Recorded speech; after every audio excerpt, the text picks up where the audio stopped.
졸업 시즌을 맞아 백석대학교와 장로회 신학대학교, 한신대학교 등 주요 신학대들이 학위 수여식을 진행하고 졸업생들의 앞날을 격려했습니다. 한국기독교교회협의회가 지역교회 정서를 반영한 생활 속 화해와 통일 운동을 펼치기로 했습니다. 북한이 금강산 이산가족 면회소까지 철거하는 등 한반도 긴장감이 고조된 상황에서 화해와 통일운동의 중요성을 교회 현장에 적극 알리겠다는 계획입니다. 한국기독교교회협의회가 12.3 내란 사태 이후 폭력을 조장하고 헌정 질서를 파괴하는 일부 교계 극우 세력에 대해 그리스도 복음과 관계없다며 선을 긋는 내용의 입장문을 발표했습니다.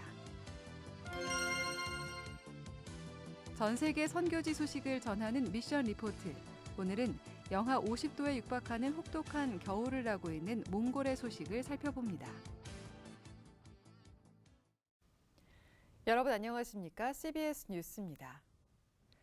2월은 각 학교가 졸업식을 진행하는 달인데요. 백석대학교와 장로회 신학대학교, 한신대학교 등 주요 신학대들이 학위 수여식을 진행하고 졸업생들의 앞날을 격려했습니다. 이승규 기자의 보도입니다. 졸업생들의 얼굴에서 만감이 드러납니다. 공부를 무사히 마쳤다는 시원함과 이제 또 다른 세상을 향해 나아가는 기대감과 두려움도 교차합니다. 주요 신학대학들이 졸업식을 진행하는 가운데 기독교 대학인 백석대학교도 전기 학위 수여식을 개최했습니다. 전기 학위 수여식에서는 학사학위 2,407명과 석사학위 320명 등 모두 2,781명이 학위를 받았습니다. 졸업생들은 공부하는 모든 과정이 하나님의 은혜였다고 고백하고 학교에서 배운 지식과 영성을 바탕으로 교회와 사회에 이바지하는 사람이 되겠다고 다짐했습니다. 그 모든 것이 돌이켜보건대 모든 상황과 여건을 주관하여 주시고 또 제 심령을 주관하여 주셔서 공부할 수 있는 마음과 환경도 열어주시고 그 모든 것이 하나님의 은혜였음을 고백합니다. 설교를 한 대한예수교장로회 백석총회 이교환 총회장은 지성과 영성을 모두 갖춘 백석인이 되어달라며 학교에서 배운 지식을 더 좋은 사회를 만들기 위해 사용해달라고 말했습니다. 백석대학교를 설립한 장종현 설립자는 세상이 갈수록 힘들고 어려워진다며 백석대 졸업생들이 위로와 소망을 전하는 역할에 충실해달라고 당부했습니다. 우리의 생각과 한계를 넘어 선한 길로 우리 삶을 인도하시는 하나님의 사랑에 감사하며 믿음으로 순종할 때 하나님께서 우리와 항상 함께 하시며 형통케 복을 내려주실 것을 확실히 믿습니다. 사랑하는 졸업생 여러분, 언제나 하나님과 함께하는 백석인이 되어주시기를 주님의 이름으로 간절히 축복합니다. 백석대학교는 예장 백석총회 김진범 전 총회장에게 명예신학 박사 학위를, CBS 김진호 사장에게는 명예정치학 박사 학위를 각각 수여했습니다. 장로회 신학대학교도 학위 수여식을 진행했습니다. 장신대는 학사학위 144명과 석사학위 259명 등 모두 551명에게 학위를 수여했습니다. 예장통합총회 김영걸 총회장은 목회 현장이 결코 쉽지 않다면서 하나님이 함께 하심을 믿고 용기를 가지고 목회 현장으로 나가라고 말했습니다. 장신대 김은영 총장은 세속화와 탈종교와 탈교회화의 파도가 갈수록 거세지고 있다며 하지만 우리는 사막에도 길을 내시는 분을 믿는 이들이라고 말했습니다. 세속화와 탈종교화와 그리고 탈교회화의 파도가 갈수록 거세지고 있습니다. 하지만 우리가 함께 손을 잡고 주님과 손을 잡고 나아간다고 한다면 이 시대에서 우리는 다시 희망을 노래할 수 있을 것입니다. 한국기독교장로회 산하 교육기관인 한신대학교 신학대학원도 학위 수여식을 진행했습니다. 한신대 신대원은 신학 석사 30명과 기장총회 위탁교육 수료자 3명에게 학위를 수여했습니다.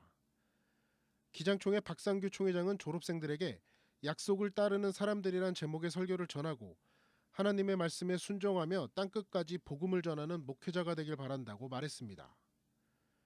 성결대학교도 학위 수여식을 개최하고 졸업생들의 새로운 출발을 축하했습니다. 성결대 김상식 총장은 졸업생들에게 자신감을 갖고 미래를 맞이할 것을 당부하며 뜻을 이루기 위해서는 혼자가 아닌 함께 가는 것이 중요하다고 말했습니다. 감리교 신학대학교도 학위 수여식을 개최하고 졸업생들의 새로운 출발을 축복했습니다. CBS 뉴스 이승규입니다. 지난해 창립 100주년을 지나 새로운 100년을 향한 여정을 시작한 한국기독교교회협의회가 지역교회 정서를 반영한 생활 속 화해와 통일운동을 모색했습니다. 북한이 금강산 이산가족 면회소까지 철거하는 등 한반도 긴장감이 최고조로 달한 가운데 교회협의회 화해와 통일위원회는 최근 모임을 갖고 광복 80주년을 맞아 화해와 통일운동의 방향성을 의논하는 시간을 가졌습니다. 송주열 기자입니다. 한국기독교교회협의회 화해통일위원회가 한반도 긴장이 갈수록 고조되는 상황에서 올해 첫 정책협의회를 열었습니다. 교회협의회 73회기 화통위원장은 한반도 평화통일운동의 길잡이가 된 88선언 20주년 문서 작업에 참여했던 송병구 목사가 맡았습니다. 송병구 위원장이 73회기를 맞아 새로 구성된 화통위원들에게 꺼낸 화두는 삶과 함께하는 화통위 활동이었습니다.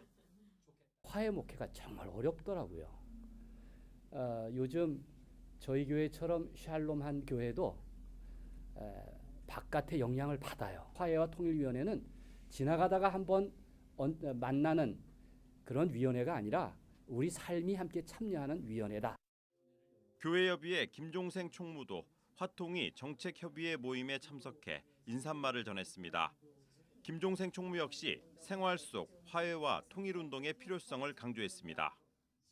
주님 안에서 하나가 되고 또 서로 간의 어떤 전통이나 신학이나 교리들이 또 정치가 의전들이 이렇게 좀 다르다 하더라도 그런 것들 속에서 우리 공통 분모들을 자꾸 좀 찾아가면 좋겠다. 그래서 우리 사회를 자꾸 갈라치게 하는 게 아니라 하나로 묶어가주는 그런 부분들이면 좋겠다.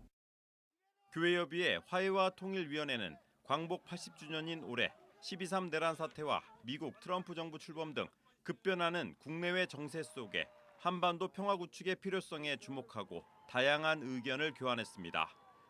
한국기독교장로회 평화통일위원장을 지낸 김희연 목사는 남북교류 물꼬를 트기 위한 교단, 세계 에큐메니컬 네트워크 간 협력 강화를 제안했고 대한성공의 김현호 신부는 교회 안에서부터 화해하는 교육이 필요하다고 말했습니다. 용서와 사랑, 이런 핵심 가치가 빠진 화해는 이루어질 수 없다고 봅니다. 이념과 관점이 다른 존재들이 서로에게 상처를 준 존재들이 같은 길을 걸으면서 좀 더불어 살아갈 수 있는 힘을 키울 수는 있지 않을까 하는 기대를 갖고 실험을 하고 있습니다. 세계 교회 기구에서 활동하는 화통위 전문위원들은 한반도 평화를 위해 지속적으로 세계교회 협력과 연대를 요청하겠다고 밝혔습니다.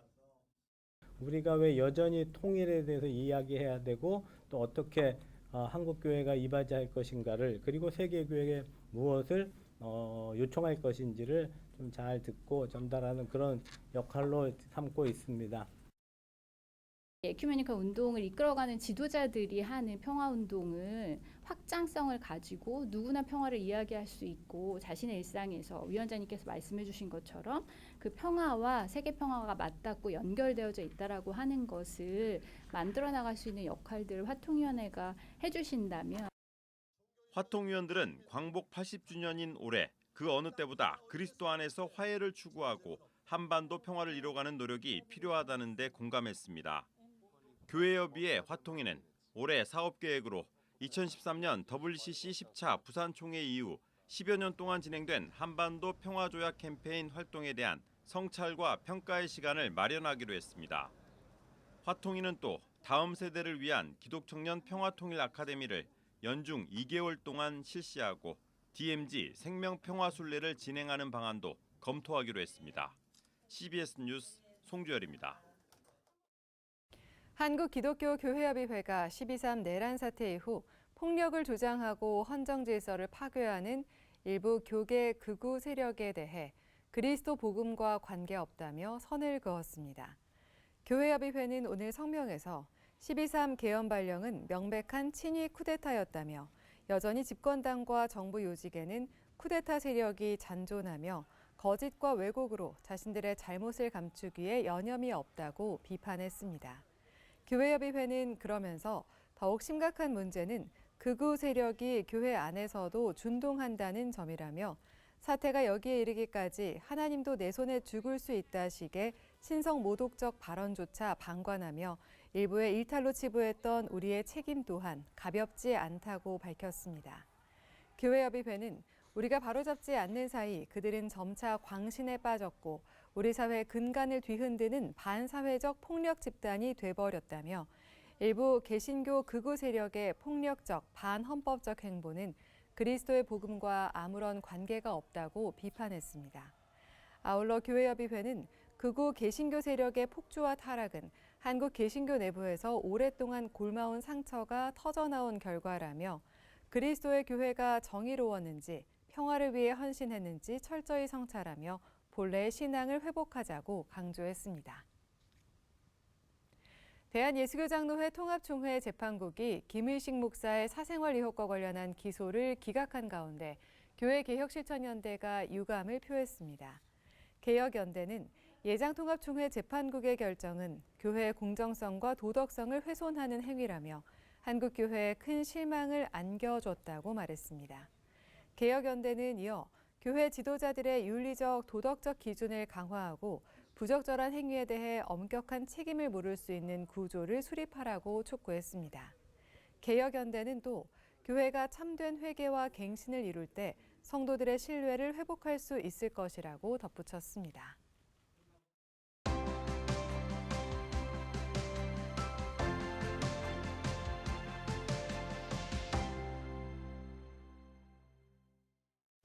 전 세계 선교지 소식을 전하는 미션 리포트. 오늘은 영하 50도에 육박하는 혹독한 겨울을 나고 있는 몽골의 소식을 살펴봅니다. 몽골은 북극 다음으로 지구 온난화의 영향을 크게 받는 지역인데요. 최근 조드라 불리는 한파 재난에 더해 사막화 피해가 심각한 상황이라고 합니다. 몽골 취약계층 아동들의 겨울나기 지원 사업을 펼치고 있는 샘복지재단의 현병도 팀장이 관련 내용을 전해드립니다. 몽골에는 7월에 나담 축제가 있는데 그 나담 축제가 끝나면 겨울이 시작된다는 이야기가 있습니다. 그때부터 겨울나기를 준비해야 되고 10월이 되면 기온이 급격히 떨어져서 혹한이 시작되어지는데 이 긴 겨울이 5월까지 지속됩니다. 전 세계에서 기후위기의 가장 큰 피해국이라고 할 수 있는 몽골은 조드라는 자연재해로 인해서 가장 큰 어려움을 겪고 있습니다. 조드의 특징은 여름에 충분한 비가 내리지 않아 가축이 풀을 충분히 먹지 못했고 겨울에 영양 부족 상태로 접어들면서 여기에 영하 30도 이하, 영하 50도까지 내려가는 그 혹한과 폭설이 겹치면서 가축들이 눈과 얼음으로 덮인 초원에서 먹이를 구하지 못해 동사하거나 굶어 죽는 것을 말합니다.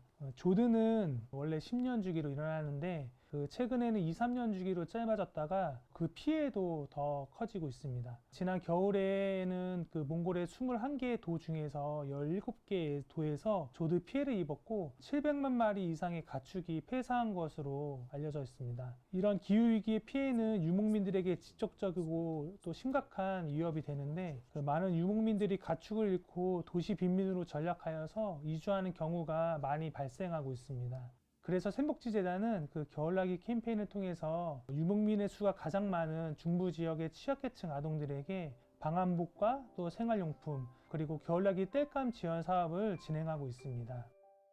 몽골의 기후변화는 세계에서 가장 빠른 속도로 진행되고 있습니다. 지난 70년간 약 2.5도의 기온이 상승했는데요.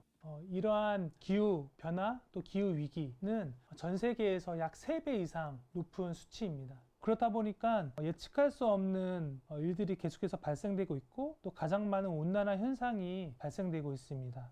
그 중에서도 급속도로 진행되고 있는 변화 중에 하나는 사막화입니다. 유엔 개발계획의 2020년도 보고서를 보면 사막화가 진행되고 있는 면적은 몽골 전 국토의 76.9%에 달한다고 합니다. 산림 면적은 전체 8% 이하로 줄어들었고요. 호수와 연못, 또 개천, 온천이 많이 사라졌습니다.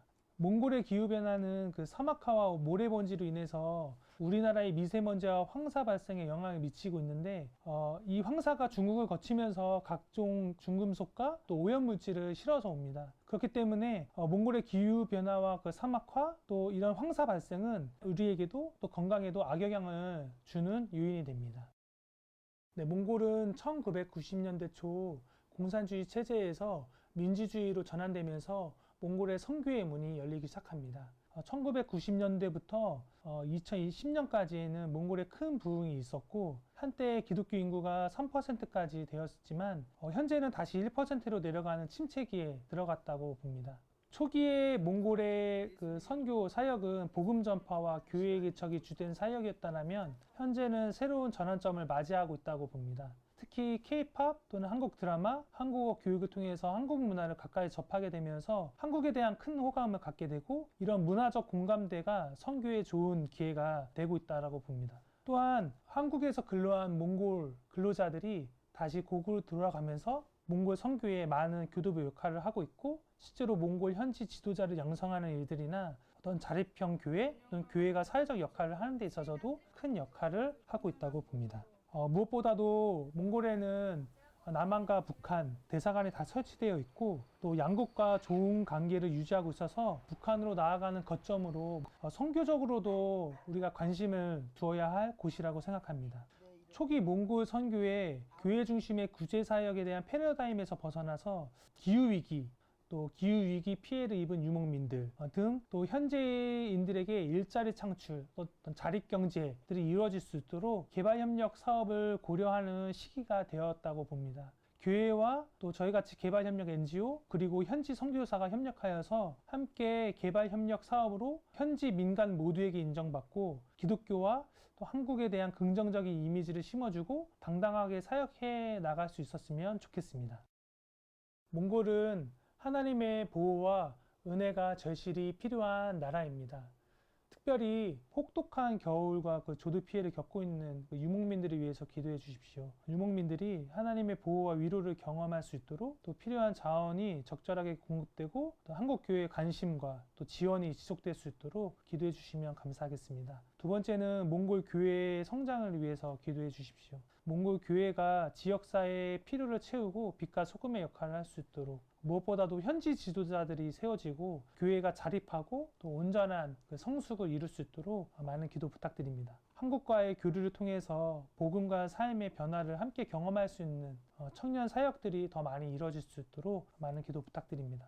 마지막으로는 기후변화와 환경 회복을 위해서 기도해 주십시오. 조드와 황사로 인해서 당하는 그 고통이 줄어들고 하나님의 창조 세계가 보호받고 회복될 수 있도록 기도 부탁드리겠습니다. 지금까지 샘복지재단의 현병두 팀장이었습니다. 감사합니다. 날씨입니다. 내일은 전국의 기온이 오르며 따뜻한 가운데 오후부터 차차 흐려지겠습니다.